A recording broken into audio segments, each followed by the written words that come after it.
foods too. I blame her diet. I'd like to see what she was eating. Diet as well. My lady's off No, birth she was control very now. healthy. They convinced her to take birth control for her anemia or something stupid like that. It's like, oh, if you Yeah. take birth control, it'll solve all these medical issues you have. So she went on birth control. So hold on now. So she was on birth control for like 18 years before she attempted to have her first child. It's not good. What did she accomplish during that time, by the way? A measly career? The pottery career. Yeah, exactly. A big waste of time. He started a blog.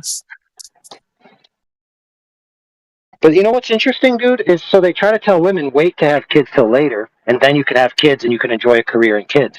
But it's actually much easier for women to have kids early and then raise the kids to a sustainable level where they could be at least semi-autonomous and independent and then have a career. That is way easier, way less stressful, way more financially advantageous, way more healthfully advantageous, and it's better for society.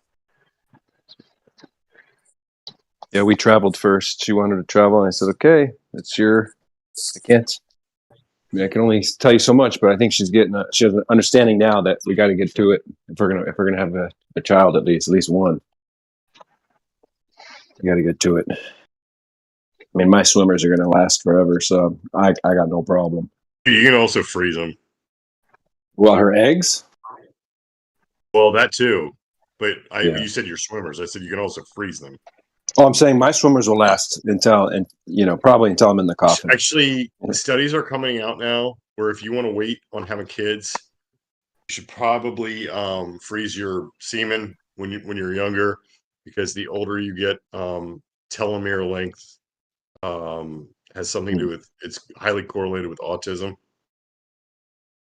Oh, we'll see about that. I mean, that's an unfortunate correlation. It's not that expensive to fucking put your shit on ice. Yeah, what he's saying is, although you'll have functional swimmers, there'll be a degraded copy of a copy by 10 years from now. It's not that expensive to freeze them. Like if it was prohibitively expensive, like it is when they have to go in with a needle and take a woman's eggs out, I'd be like, yeah, don't worry about that, bro. But it's so cheap to freeze sperm. No, dude, no. There's a new rule. In order to freeze sperm, they have to extract it by a needle straight from the testicle. Oh, do they? I didn't know about that new rule. No, just kidding, dude. That'd be insane. I was playing along because I thought you had a punchline. I didn't realize that all you had was a premise with no punchline. Robert De Niro made it work recently. He's like 71 years old and he just had a child. Yeah, but we haven't seen that baby yet. That baby might come out fucking with 3 fucking feet. Well, he's got one leg with 2 feet on. Well, dude, we don't fucking know. In the way we're going today, like self-releasing the semen in a doctor's office could be considered raping the the minorities in sub-Saharan Africa.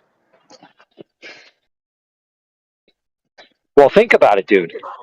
Most men who engage in that activity think about a woman while they're doing it. Now, how does the woman in the waiting room know whether you were thinking about her or not? She doesn't, and that's a sense of terror, because you could be thinking about her, and if you're thinking about her, is irrelevant. If she thinks you're thinking about her, 10% of the dudes that whack off in those fucking rooms whack off to like somebody they just saw in the waiting room. I'd never thought about that. No.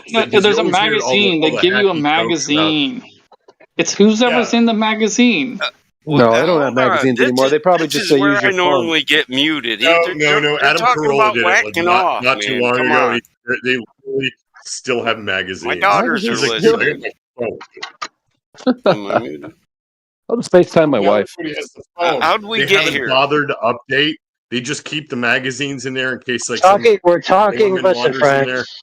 We're talking about protecting women from evil men. That's what we're talking about. By whacking off in a semen sample waiting room. Yeah, that's cool.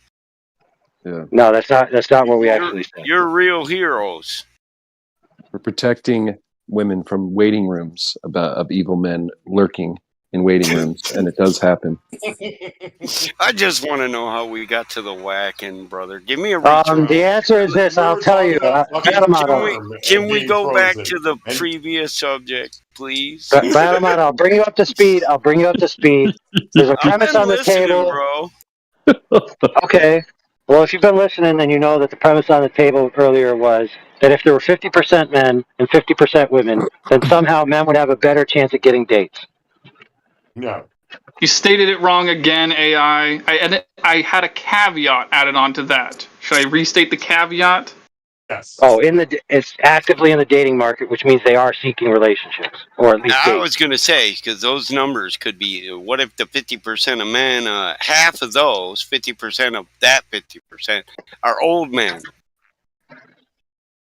Mm-hmm. Well, I mean, old men are still interested. Or newborns. They're still interested in women, right? Well, a newborn wants some titty, but for milk. I didn't.